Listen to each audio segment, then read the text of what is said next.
Hello guys, welcome back to Stada Kenya podcast. I'm your host Maureen Salim, and today we'll be discussing about menstrual health. This month we've been celebrating women, and we'll be also celebrating Menstrual Health Day on 28th of May. And before we get into that celebration, we would like to enlighten you on some few things about menstrual health. And before we get into the discussion, I'll let these beautiful colleagues introduce themselves. Hello everyone, this is Immaculate Acheng. I'm here to share with you the menstruation process and everything about it. Hi, my name is Menstrual. I'll also share with you about everything about menstruation. Thank you. Hi, my name is Menstrual. I'm here to learn and just create awareness about menstruation. Thank you. Yeah, so before we get into the discussion, kindly just tell our viewer what is menstrual health and yeah. Alright, menstruation, it is a cyclic process that takes place in a female body, and generally it takes 28 days, that is averagely, but it can take within 21 to 48 days, where there is the shedding of the blood from the uterine lining walls. To Christine and Cyprus, can you kindly tell us what menstrual hygiene is? Just give us a brief explanation. Yeah. Well, according to me, I know menstrual hygiene as the cleanliness of the female genitalia during menstruation. Yeah. Cyprus, just to add something on that. It involves the practices that women need to take into consideration during menstruation. One, changing of the menstrual pads, the menstrual products, that is the pads or the menstrual pads or tampons, regularly to ensure that they are clean, so that to prevent irritation that may come or some infections. To Emma, who is also a health worker, kindly take us through some of the disorders that are related to menstrual health and menstrual hygiene. Alright, thank you. To talk about the disorders, I can talk about the metorrhagia. This is heavy bleeding, the menstrual bleeding. We find that the amount is more than 80 milliliters. And during this period, the woman will always experience some cramps. The cramps will be much that she can't bear. So for this reason, we really need to look for the painkillers over the counters for the female gender to actually feel free from some discomfort. So another thing that I can also add on that, you can talk of the polycystic ovarian syndrome. In this case, it can also cause acne, that is some form of pimples, to use a layman's language. And this one will also make this woman not to be comfortable or to have dignity during other activities wherever she is with other people.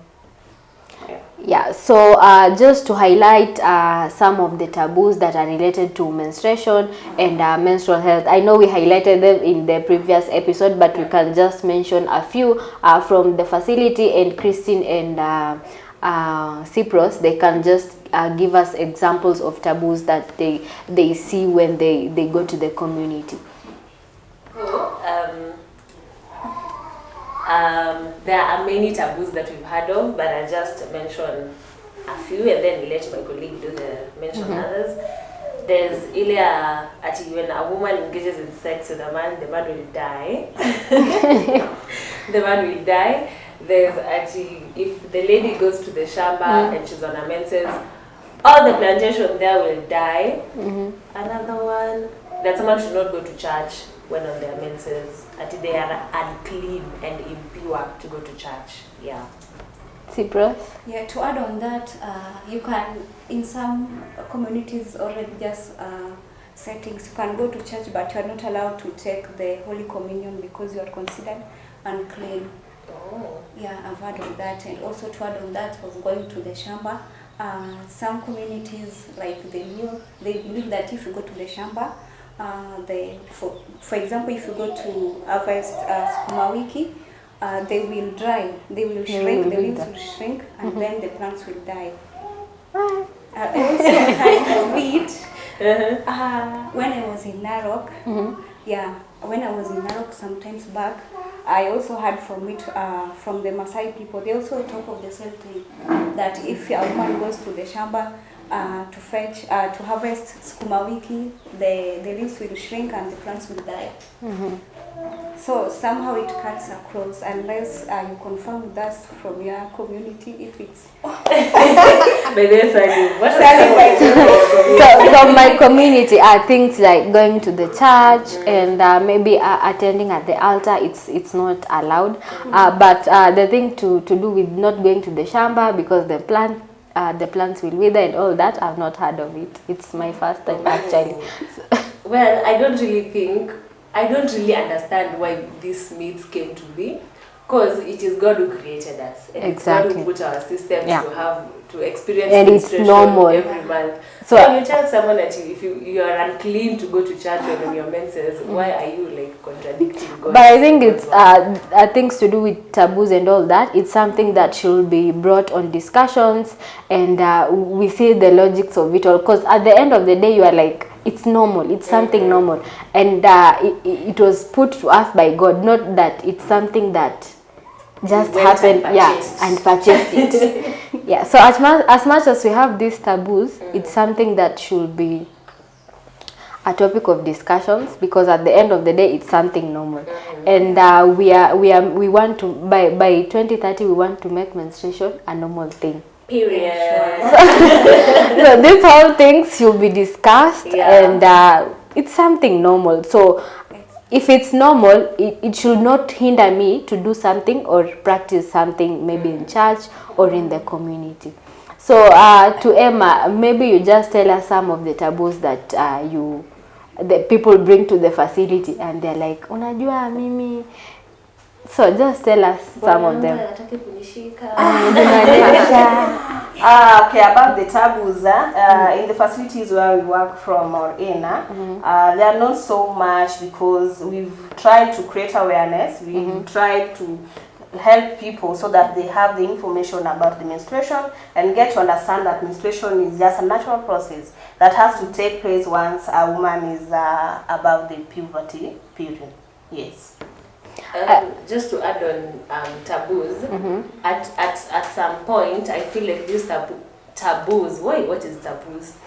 I feel like these taboos came to be to, like, there's some reason behind it. Like, for example, when the fact that a lot of people think they cannot engage in any sexual intercourse when a lady is on her menses, that they will die. I think it's because during menstruation there's a lot of blood involved, like Emma and Sheila said in the other podcast. So with a lot of blood involved, and since blood is a body fluid, it's easy for someone to contract diseases. So when you tell someone you will die, you're telling them you will contract this, you will contract that, you will contract that in other terms. So it means you are telling them, but you're overthinking direct to the final thing. And again, I think it's high time we bring a health worker and someone from the community who is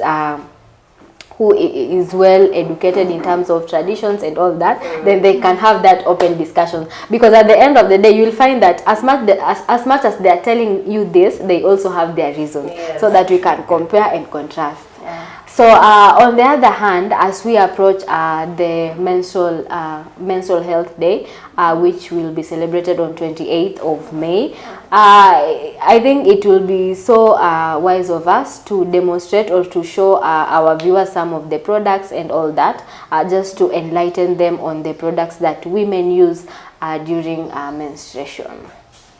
Back to you, Christine. Well, you guys who are closer to the products that we have. I'm here, but I'm also here to learn. All right. I don't know to use some of these things. Please. So enlighten me and enlighten our viewers. So in front of us, I believe you guys can see we have a variety of menstrual products. These are not all. There's some that are missing on our setup, but we humbly request the editor to include some pictures as we are continuing with this. This, first of all, is a panty. It's not really a menstrual product. It's an essential. Cindy, it's an essential. And then here we have two types of sanitary towels. These are the most common ones, called disposable sanitary towels. And then these ones right here are reusable sanitary towels by Standard. Reusable sanitary towels, we like to say, are a long-term solution for period poverty. Period poverty is not just the inability to afford or access pads. It has a lot to do with information, water, accessing clean and safe water, and even just changing spaces. So as you can see, this one is a reusable sanitary towel. It looks very pretty, feels very soft, is well layered to allow blood to be absorbed by the layers before it gets to pass through all the other layers to get to the bottom of the pad. So we only have one panty. I wish we had many for all of us to demonstrate. So next time we will carry our panty. Sure. So this is a clean panty and this is our clean sanitary towel. We normally recommend girls in the community that before you change, ensure your hands are clean so that you don't get to contaminate the pad. You see the way I'm touching it. You don't want to contaminate the place where your vagina sits. So this is your panty, this is your pad. This side looks softer and it has a shape, it's oval like this. So this is the place which faces up. And then the wings go down like this. And then you just use a button to fasten. Our reusable Standard's reusable sanitary towels have buttons that will help keep the pad in place. And this is how it looks from the bottom. And then this is how it looks from the inside. And then this is where you bleed, you menstruate in peace and with dignity. So after using this pad, we normally recommend that you get to change after 3 to 4 hours depending on your flow. And then you wash with clean, cold water, ordinary soap, and then you just dry under direct sunlight. If you use a lot of soap with a lot of chemicals, it will tamper with the absorbency, 1, and then 2, we are not supposed to wash our vaginas using soap. It's just water, sindio? Yeah. So what happens if I use soap? Sinataka kungarisha. It has chemicals, of course, and so it will interfere with the normal flora. Yeah. So siwezi sugua na ile nani ya kuoga net. No, nasugua tu vizuri. No, you can't do that. Yeah. So yeah, and that's just how you use reusable sanitary towels. There's a day we were out distributing and then someone asked, na nikianika nje alafu nako kwa landi kuna wazee nitawaambia nini? And we were like, really? So you need to explain to them. Like I'm just trying to overthink the whole situation, and it's like nafaa ku explain to them like nanyesha, like inakaa ni kama ni makosa, so nafaa ni wa explain. You're supposed to you owe them an explanation for trying this out there. No, that's how you're making it look like. It's what I'm saying. So it's a picture the society is painting. You owe them an explanation for mbona nimeanika pad. Yeah.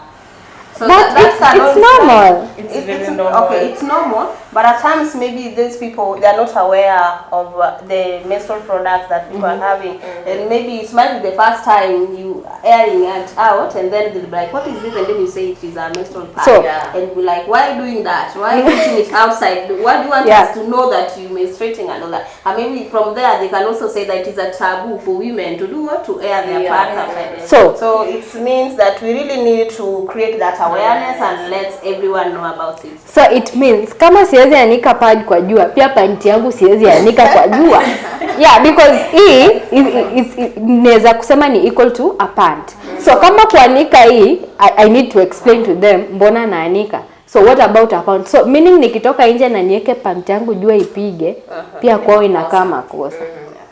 So we told them that whenever we are out distributing these pads, we also just give education to enlighten them that menstruation is a normal fact. Everyone is a product of menstruation, male or female. So there's no reason to be embarrassed about menstruation. Yeah. And then here we have reusable sanitary towels. These are the most common ones. I'm sure everyone who's watching has come across this at some point, be it male or female. This is how it looks. Hey, can I open this? Of course, go ahead. Take one sipping. This is how it looks. And then this is our panty. So this side it has blue. I've just removed this paper. So it has blue. Again, you take your panty with your clean panty, your clean hands, and then you place it this way. After placing it that way, you remove this paper again to release the wings that have blue. The wings go to the bottom of the panty.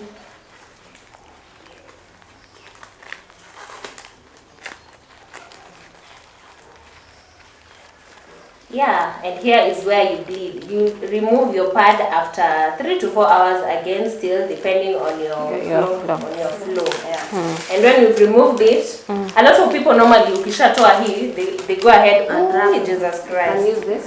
Okay. They go ahead and dispose this one before like disposing this pad. So assuming this pad is used, you just take it off. Make sure you kept this one safe. I kept mine. So you remove it like that and then roll it with the blood inside. Just roll it out. It's like this. You use this paper again to dispose it. This side is sticky. You take this paper. This is how I do it. You take this paper, this long white piece. This side which is sticky, use it to wrap like this.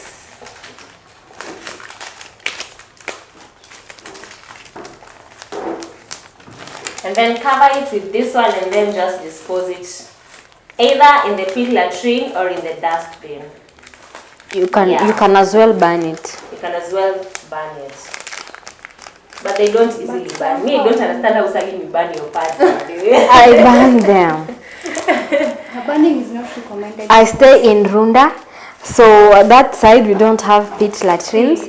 I'm yet to purchase sanitary towels disposal, so I make sure I use tunated paraffin properly. I sprinkle, then nawasha, and I see them burn paka to ashes. Provided the paraffin whatever, but it's also not environmental friendly because this thing is plastic. So yeah, we will find another way to do it better. Maybe I construct a pit latrine or yeah. But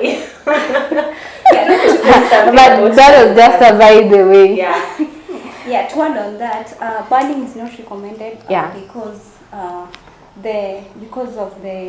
if the flames, if someone inhales the flames, then it affects the health. Yeah, that was just a by the way. Unless you use an incinerator, but open burning is not recommended. Yeah. You can change your ways. You can use that. I can defend myself. That was just a by the way. Don't be misled. Yeah. Okay. As we continue with the conversation with the emerging trends and new innovations, where do you see the future of menstruation or things to do with the menstrual health? All right. So in the near future, we actually we feel that everyone should be sensitized and should be aware about the menstruation, and we can also use technologies to help us in that. We have even the mobile apps that people use to track their menstruation cycle, and we can also create awareness through advocacy, the policy, the guidelines. All these will always help people to gain that energy, to gain that knowledge, and also to change their ways of lifestyle. Yeah. And Christine, maybe you have something to add on that? Let's see first go first. Yeah. Okay, in the near future, I expect everyone to menstruate with dignity, where they are not afraid of the taboos.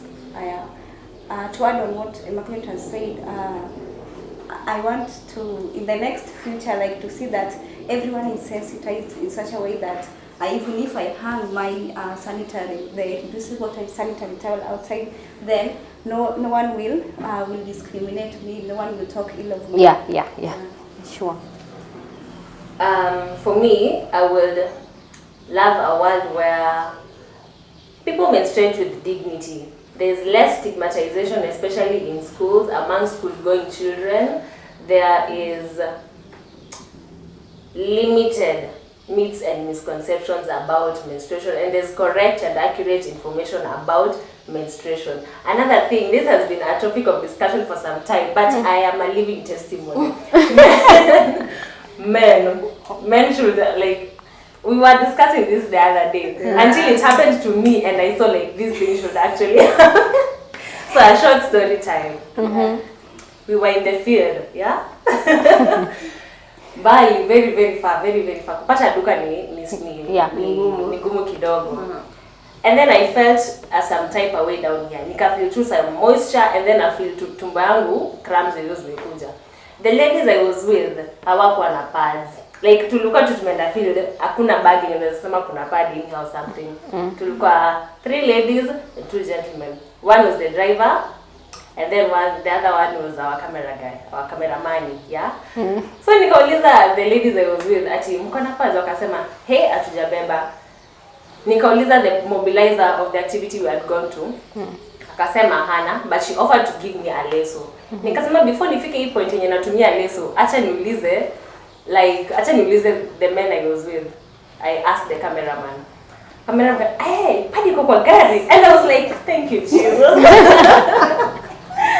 Akasema padi kwa gari. And I was like, endo nilete. Akaniletea pad, and I used the pad. Imagine kama singeuliza the man. So my plea is that men, let's normalize having pads with around us, in our bag, maybe just in our surrounding. You might save a life, yeah? You see, ningetumia leso, which would not have been very. I do not know how hygienic that would have been or how comfortable that would have been. Yeah. But the fact that niliomba someone who was like out of the box, nikapata usaidizi. Yeah. Thank you, Tofil.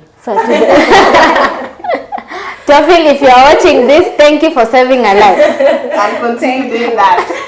Carry more pads next time. You can carry even 2 books. You don't know what you'll meet there. So as we get back to the discussion, so this year theme in menstrual health day is together we provide a friendly period. So what are those things that you think should be implemented in order to provide a period friendly environment for our sisters, for us, and for our mothers? We can start from anywhere. We can start from there. We can start from here. We can start from here. We can as well start from behind the cameras. Okay, by behind the camera you mean our viewers to comment down below. Yeah. All right. So for the environment to be friendly, actually, we need everything that a woman needs during her menstruation. So like the menstrual product, they should be easily accessible. Yeah. And about the affordability also. For the pads, I think it's affordable as compared to others like the tampons, and the menstrual cups. So before someone goes into maybe a latrine to change or do anything, we should ensure that there is a sanitation. The hygiene has to be maintained. You ensure that you wash your hands. So facilities such as the sanitation should always be put also in place. Just to add on accessibility and affordable pricing, we are having a discussion with Christine, and she was like, jana nilikuwa super kuangalia bei ya tampon. Imekuwa bei ya shamba. They are very expensive. Hizo nikinunua mwaka mzima si niko na shamba. True. All right. To add on that, we also need to involve men, as my colleague has said. Also, like we need to engage the boys in schools. We need to teach them so that if in any case a lady has stains in her dress, then they should not laugh about it. They should just consider it as normal. Yeah. And also as to the facilities, the toilets, they should provide they should provide bins where the ladies can dispose they use sanitary towels before they are being incinerated, before being before they are being disposed. Sorry. For me, a period friendly world would look like, you see the way we have places where people just go and pick sure condoms. Hey, you are in my mind. Now, to say that. imagine period dispensers. I don't know if they exist in our country. Pads are a little bit costly, but kuna zile za gava. In as much as someone is paying for them, they are not as free as we may think they are. Yeah. So if maybe inakwa, we actually saw this sometime. I don't know if we were with you, Salim, last year in Siala. There was a period dispenser on one of the tables. It you was put Siala. bob and then a piece drops out for you. So I would really love this to be implemented in some of the institutions that we have in our country, just to like make sanitary towels as some of the menstrual products we have in our country accessible. Yeah. And then also just, as I mentioned earlier, limited stigmatization or no stigmatization around menstruation at all. Yes. So as I conclude, a period friendly world for me, I will just ni kukuunga mkono ama kukufanya aje? Yeah. Ni kukuunga mkono, Christine. Yeah, we should make sanitary towels accessible the way condoms are accessible. As much as tunaweza sema tunataka ikue free, but it may not be something that can happen between today and tomorrow. And another thing, they should, if at all there are tax should be removed from menstrual products, because at the end of the day, not everyone can afford even that. You can say 50 shillings is affordable according to me, but to another woman out there, 50 shillings is expensive. It's not affordable according to them. So the government or different stakeholders should come on board and discuss on ways of making these things accessible for all ladies, not just a few or a certain class, but all ladies. Because as I mentioned earlier, what is affordable for me may not be affordable for someone else. So yeah, that is all from us, and keep the conversations going. If you have more suggestions, if you need more demonstrations, or if you need a certain topic discussed on issues to do with menstrual health, please feel free to comment down below, and we'll be on board to bring those specialists to elaborate more on such issues. That is all from us. Bye. Bye.